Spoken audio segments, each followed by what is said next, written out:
Differential Responding of a North American Fish on Multiple Schedules of Reinforcement by Maria Yagi.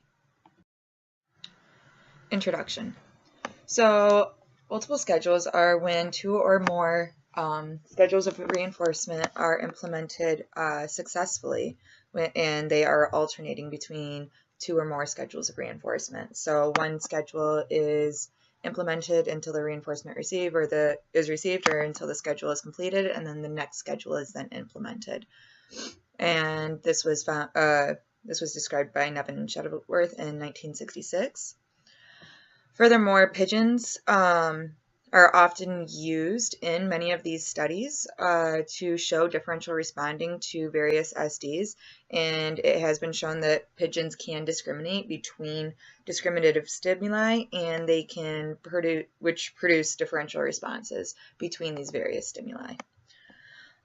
Within multiple schedules, there have been some findings of behavioral contrast, and this is often because within multiple schedules, there is a schedule of reinforcement that is implemented, and another one of the schedules may include the use of extinction. So you'll see that behavioral contrast where you might see a spike in one behavior and the decrease in the other behaviors. Multiple schedules often are used with pigeons, but not within invertebrate species. You also might see multiple schedules of reinforcement with human populations, but there really has not been a lot of research done on invertebrate species responding within multiple schedules of reinforcement. So the purpose of this study is to examine whether a fish can demonstrate differential operant responses when presented with a multiple schedule of reinforcement. Specifically in this experiment, a FR2 schedule of reinforcement was used and alternated with a fixed interval of 10 seconds reinforcement. Methods. So the subject in the study was the neon blue platy Mickey Mouse fish, the fish that you can read off the screen there, can't say it.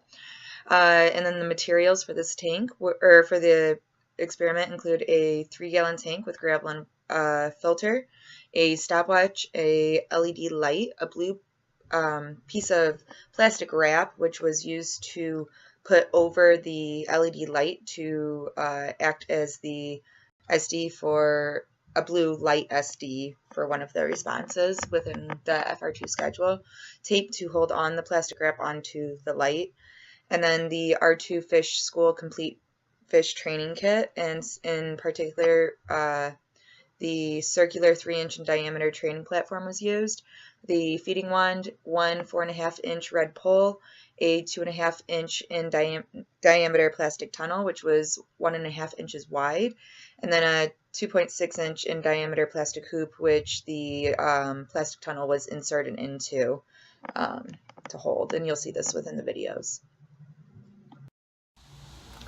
So this is baseline. You'll see here that there's not a lot of light in the room, and that the blue light was then illuminated, and this was supposed to act as an SD to swim through the tunnel, and the subject shows no responding to this SD.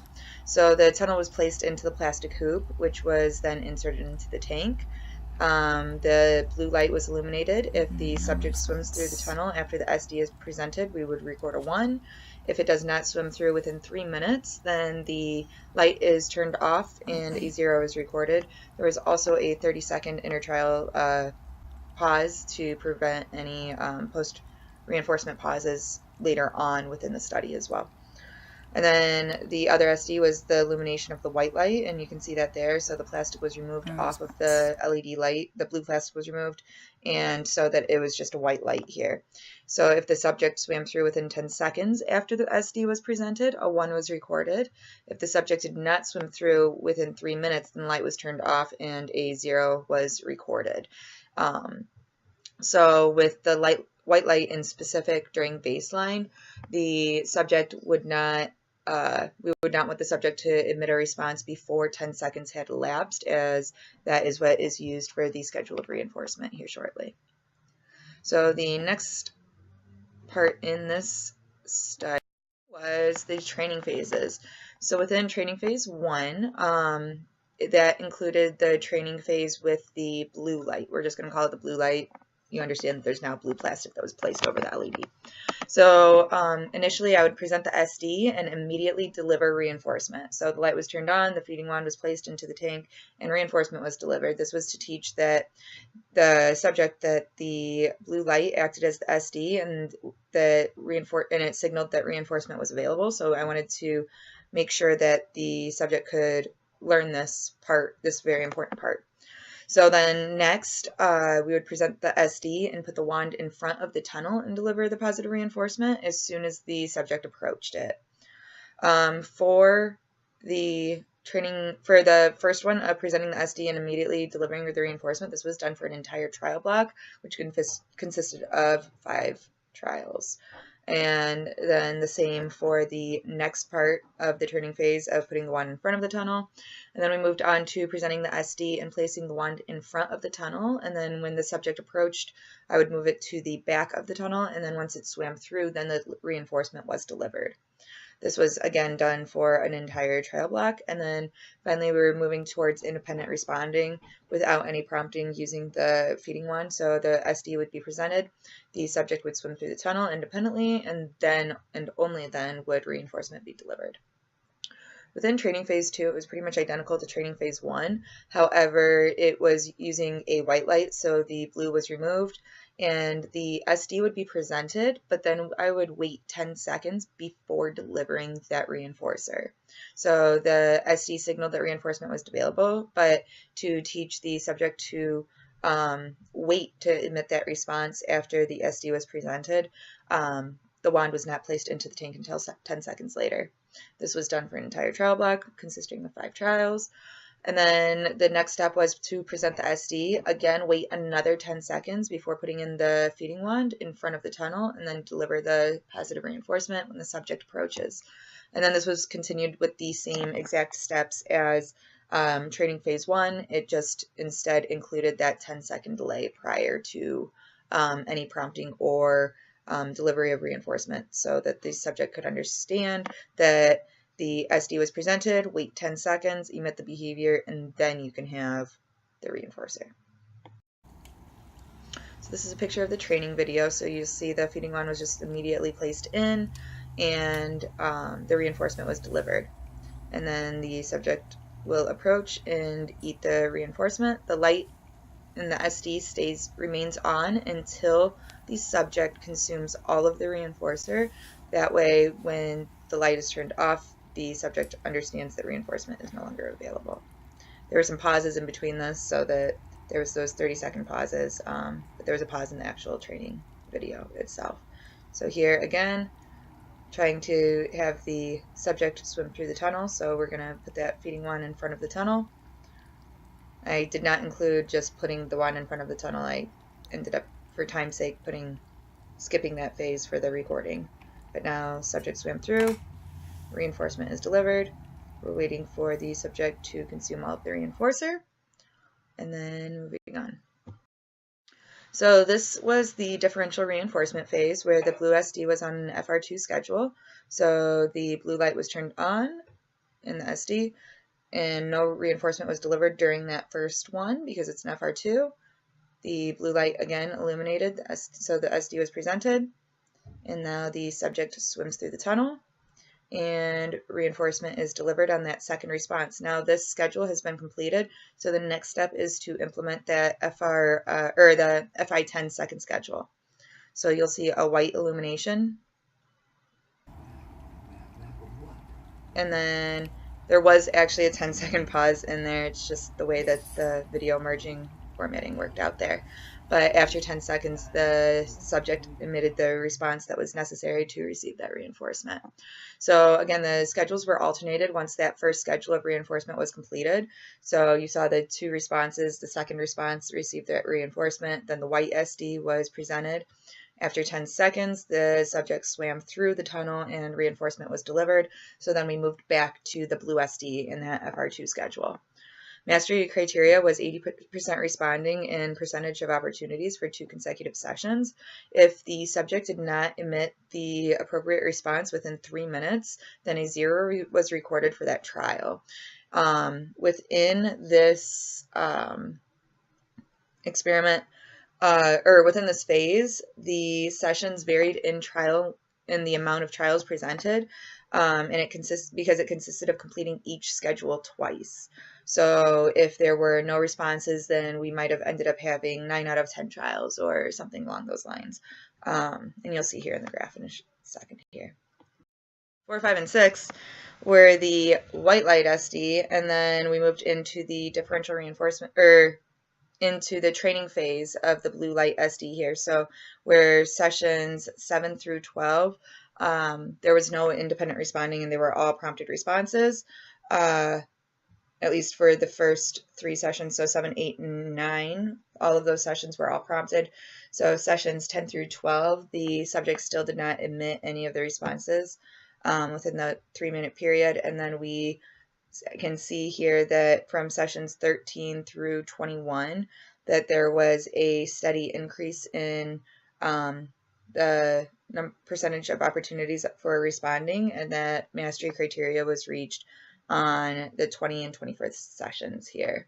So then we moved into the white light SD training phase, and it required fewer training sessions within there, until you can see in between the last 4 training sessions here, between 27, 28, 29, and 30, the subject demonstrated a steep increase in the percentage of opportunities to respond, and mastery criteria was reached by sessions 28 or 29 and 30. So then we moved into that differential reinforcement phase, and there was some variable responses here, and the data show that the mean number of the mean percentage of responding was 75.3 overall for the differential reinforcement phase, and that mastery criteria was reached between sessions 36 and 37 for that minimum of 80% responding in 2 consecutive sessions. So go into our discussion here. The subject demonstrated differential responding between the various SDs and those multiple schedules of reinforcement. So research has shown that fish can see in color, and regardless if some fish can and some fish can't, but regardless of the colors that they can see, they can detect dim versus brighter lights. So the SD of that blue light could have been more of a dim light compared to the white light being a very bright light. In 1989, Hayes found that non-humans have not yet demonstrated stimulus equivalence, and within this study, the subject did not demonstrate a stimulus equivalence. So the SDs were not equivalent to the subject, as additional training was required to respond to that white light SD. But the response requirement also varied due to the schedule of reinforcement, as the subject had to wait 10 seconds to emit this response to be able to receive that reinforcement. So it's not quite applicable here, but that's something that future research can look into, is focus on stimulus equivalence within the invertebrate species and seeing if they can differentiate between these different SDs, or if they have the ability of stimulus equivalence with different stimuli. Some limitations within the study is that all of the light within the study was not controlled for. So within the experimenter's setting, there's a lot of natural lighting that comes in, and even with closed curtains, the subject's tank still was able to receive some light. So there was some natural white light being pushed into the tank even when only the blue light was on, and so it just wasn't controlled for, and that could have had an effect on the responding within the subject. Also, some colors have shown to evoke aggressive behaviors in fish, so it could be that the subject would respond more rapidly within the blue light SD to produce negative reinforcement of turning off that blue light. If you look back at the videos, the subject seemed to demonstrate some aggressive behaviors, such as having the fins upright, and that's been shown to be an aggressive behavior, having the fins standing up tall and emitting those very fast-moving behaviors. The subject could have been aggressive and it could have been aversive that the blue light was on, which is really why the subject was emitting those responses. So there definitely were some limitations and some other things that could be controlled for in the future, and looking further into how various colors might affect the behaviors in the invertebrate species, specifically within these fish, the platyfish, and then also looking in the future into stimulus equivalents within the invertebrate species, and if they can derive those differential responses, or derive those responses and the stimuli. And there's the references.